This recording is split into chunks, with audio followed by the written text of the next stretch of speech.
Bugun shubhali bir masalaga oydinlik kiritamiz. Xonanda Lola konsertida duet kuylagan havaskorlar bilan ishlash niyatidami? Va u Rayhonning qo'shiqlarini nima uchun tinglash haqida gapirdi. Yosh tadbirkorlar kredit olish uchun bankka kelish endi shart emas. O'qishga qabul qilish kvotalari oshiriladimi? Shuningdek, bizda yangi klip premyerasi ham bor. Maktabda o'qituvchilarimiz ko'chirmachilik uchun 2 qo'yardi deyshadi ko'pchilik. Lekin san'atimizda 2 qo'yadigan o'qituvchilar kam bo'lgani uchunmi, negadir ikkichilar juda ko'payib ketayotgan paytdamiz. Ko'chirmakashlikning bundan-da yuqori notasi bo'lsa, uni ham olishimiz mumkin.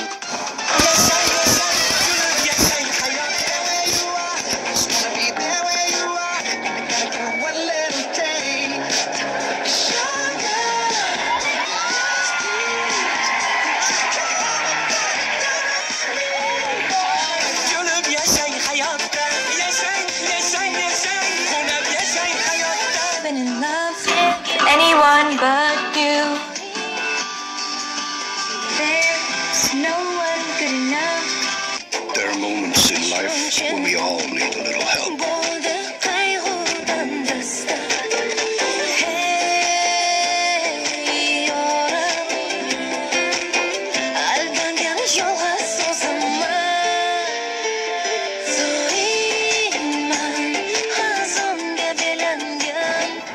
Ijodda kutilmaganda o'xshashliklar bo'lib turadi. Lekin mana bu vaziyat umuman tasodif emas. Chunki ushbu ohanglar nuqtasi bilan u darajada o'xshash bo'lmasa ham, verguli bilan bir xil. Bu musiqani birinchi bo'lib kim yaratgan? Surishtirib ko'rdik.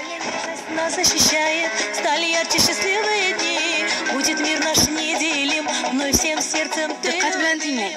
Qo'shiq sizga tanish-a?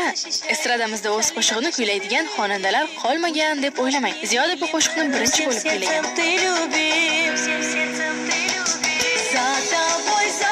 Shoir Bahodir Nizomov tomonidan Ziyoda uchun yaratilgan navbatdagi qo'shiqlarni ham xorijlik xonandalar ijrosida eshitib ko'ramiz.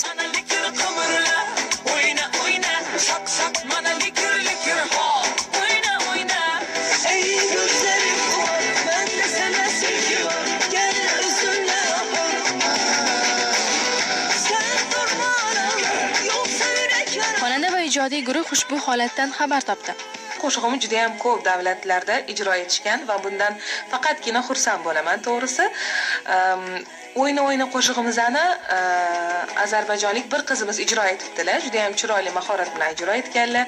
Menga juda ham ma'qul keldi va Sevadi yorim mani qo'shig'ini turkmanistonlik bir yigit xonandamiz ijro etganlar. Juda ham chiroyli ijro etishgan va e'tibor uchun kattakon rahmat deyman san'atkorlarimizga va bu ham bitta baxt deb bilaman, chunki shunchalik ijodimizga befarq emas ekan. Sevgidan kuygan qo'shiqchi torinsilaydi. Ulug'bek Rahmatullayevning qo'shiqlari ham so'nggi payt xorij plagiatchilari nishonida. Dona dona dona dona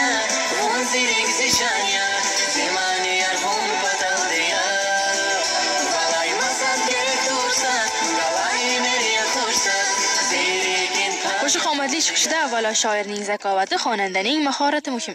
Xorijliklar biznikini kuylayotgan bo'lsa, e'tibor qiling. Show biznes vakillarimiz to'g'ri yo'lda harakat. Xayriyat-e, biznikilardan ham ko'chirishar ekan deyotganlar ko'p bo'lsa kerak.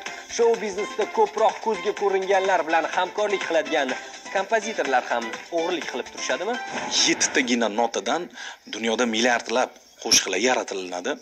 Lekin bizni oldimizga kelgan san'atkorlar albatta o'sha hit bo'lgan taronani deb ham kelishadi va o'zimizga yarasha imzoyimiz mavjud. Hamma o'zidan kelib chiqqan holda o'zi yangi ijod qilgani yaxshi. Plagiatdan foydalanishga nisbatan. San'atimizda vijdonan ish ko'radiganlar ko'p. Shuning uchun ham ko'pchilikka ularning ishi yoqadi. Masalan, Lola ham hamkasbi Rayhonning qo'shiqlarini shuning uchun ham eshitadi. Как вы смотрите на творчество Райхон? Ну, я на него не смотрю. Вы оцениваете творчество Райхон? И не оцениваю, потому что... Нравится? Потому что я вообще, в принципе, стараюсь не оценивать и, скажем так, не критиковать своих коллег. Но я знаю, что автором многих песен Райхон является группа Бином, которые пишут и мне песни на протяжении многих лет, поэтому, конечно, мне нравится творчество Бином и все, что они делают.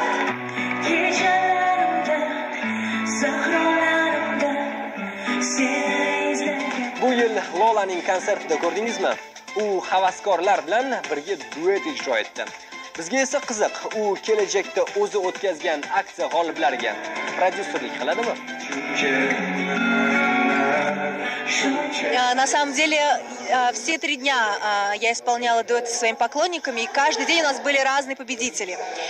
Я думаю, что в какой-то степени я исполнила их мечту, и я хочу пожелать им в дальнейшем процветания в их собственном деле.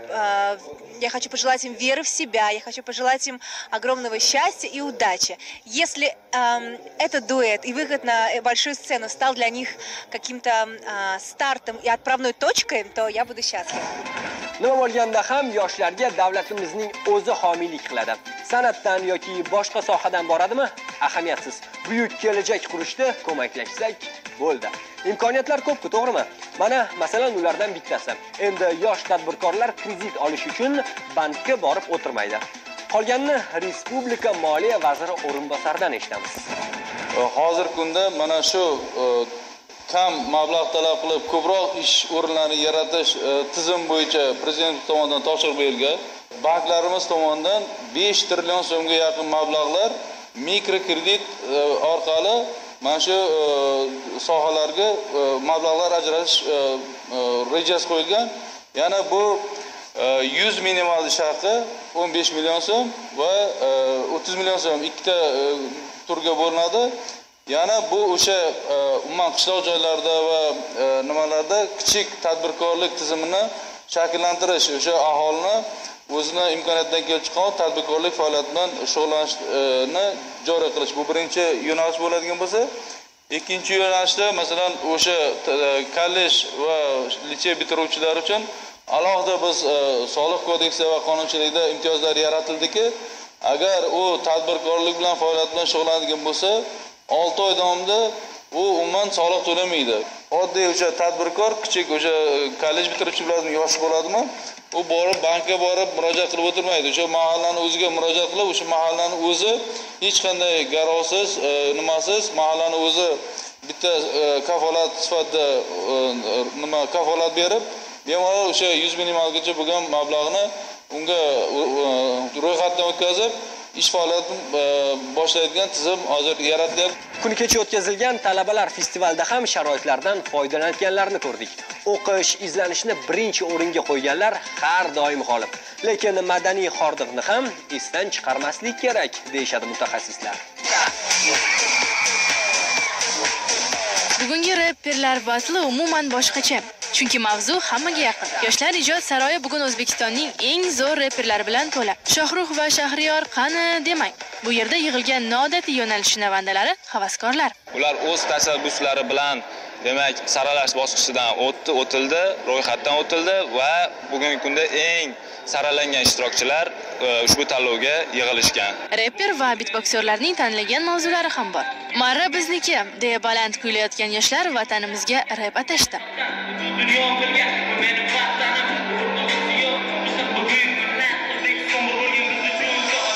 Hakamlar O'zbekistondagi L1 deya nom bergan ushbu ishtirokchining qiliqlari chindan ham unikiga o'xshaydi.